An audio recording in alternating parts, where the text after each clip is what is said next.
Hi అండి, welcome to our Srinitya channel.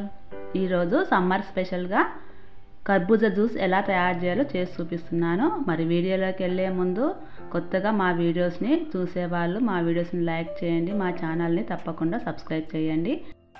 మరి late చేయకుండా ఈ సమ్మర్ స్పెషల్ కర్బూజా జ్యూస్ ఎలా తయారు చేసుకోవాలో వీడియోలోకి వెళ్ళి చూసేద్దాం. ముందుగా ఇక్కడ నేను ఒక కర్బూజా పండు తీసుకున్నాను. దాన్ని ఇలా రెండుగా కట్ చేసుకోవాలి. తర్వాత వాటిలో ఉండే ఈ గింజలు ఇలా తీసేసుకోవాలి.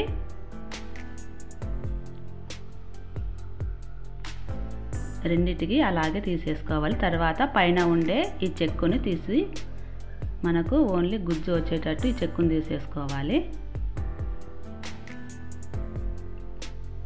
ఈ సమ్మర్ స్పెషల్ ఈ కర్బూజా డ్రింక్ తాగితే పిల్లలకైనా పెద్దలకైనా ఎంతో ఎనర్జీ వస్తుంది, హెల్తీ కూడా.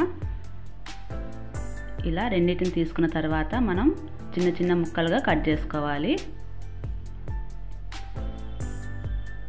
పిల్లలు సాయంత్రం స్కూల్ నుంచి వచ్చిన తర్వాత ఇలా చేసి ఇచ్చామనుకోండి, ఎంతో ఇష్టంగా వాళ్ళు తాగుతారు, మంచిగా కూడా ఉంటుంది హెల్త్.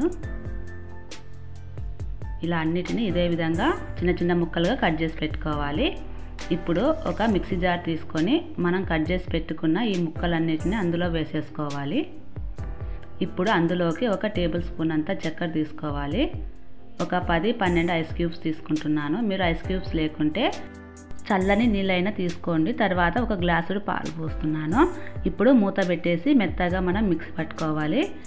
ఈ జ్యూస్ని మనం స్ట్రైన్ చేయాల్సిన అవసరం లేదు, ఎందుకంటే గింజలు తీసేసాం కదా ముందే, అందుకే ఎటువంటి వేస్టేజ్ రాదు. డైరెక్ట్గా మనం ఇలా గ్లాస్లోకి పోసుకుంటే సరిపోతుంది. నేను ఇప్పుడు పైన టాపింగ్ కోసం బాదం, జీడిపప్పు, కిస్మిస్ ఈ మూడింటిని లైట్గా ఇట్లా తురిమి వాటిపైన వేస్తున్నాను. ఎంతో హెల్తీ అయిన కర్బూజా జ్యూస్ మనకు తయారైపోయింది. ఈ సమ్మర్ స్పెషల్లో ఇలా కూల్గా హెల్తీగా చేసుకొని తాగితే మనకు ఎంతో బాగుంటుంది.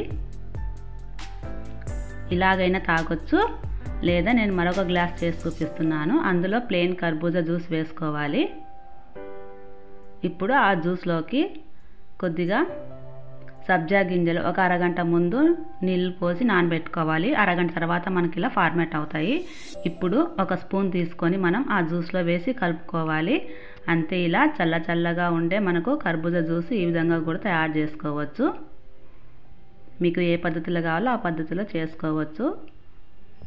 ఈ వీడియో మీకు నచ్చింది అనుకుంటున్నాను. మా వీడియోస్ని లైక్ చేయండి, షేర్ చేయండి, ఎలా అనిపించిందో కామెంట్ చేయండి. మా ఛానల్ని మర్చిపోకుండా సబ్స్క్రైబ్ చేయండి.